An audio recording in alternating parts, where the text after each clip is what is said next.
Sur les rives de la Seine navigue Savane. Cette péniche peut accueillir au moins 42 poids lourds. Georges, batelier de père en fils, vous invite à découvrir son métier, son univers et sa famille.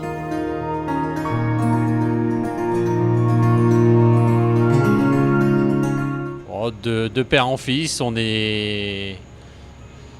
c'est fait comme les agriculteurs, comme beaucoup de métiers. On est né dedans et puis voilà, on a continué. Avec mes parents tout simplement. Après à l'âge de 18 ans, on a pu passer le permis, bateau. J'ai pris la succession de mon père, parce que mon père est décédé, j'étais jeune. Et après, on a continué, puis on a progressé avec du matériel plus grand, plus moderne.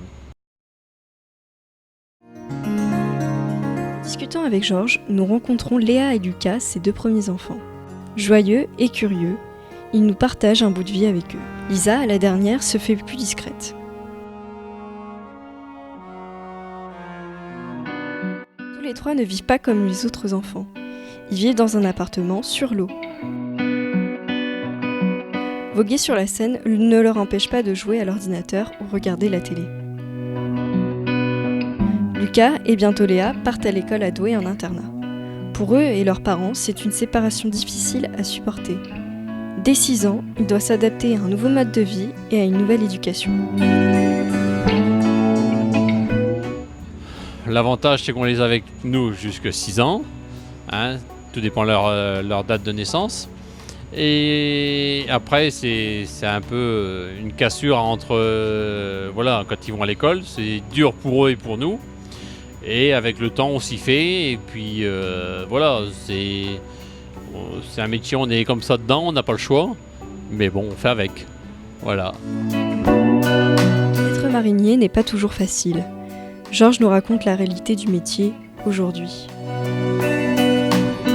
Il y avait les bureaux d'affrètement, donc on était plus nombreux. Tandis que maintenant, c'est plus compliqué parce que c'est nous qui devons chercher le travail auprès des courtiers, des commissaires de transport. Et les tarifications depuis 2000 est libre. Donc des fois, on réussit bien et puis des fois, on fait des erreurs. Beaucoup plus. On est déjà beaucoup moins nombreux parce que les bateaux sont beaucoup plus grands et beaucoup plus modernes. Mais bon, on est toujours beaucoup plus moderne, mais tout coûte cher. Donc c'est un avantage et un inconvénient parce que quand il y a des réparations à faire, mécanique, tout ça, c'est beaucoup plus cher qu'avant parce que beaucoup d'électronique, il y a du mieux, mais bon voilà, faut pas relâcher quoi, faut toujours bien rester, bien toujours tout surveiller quoi.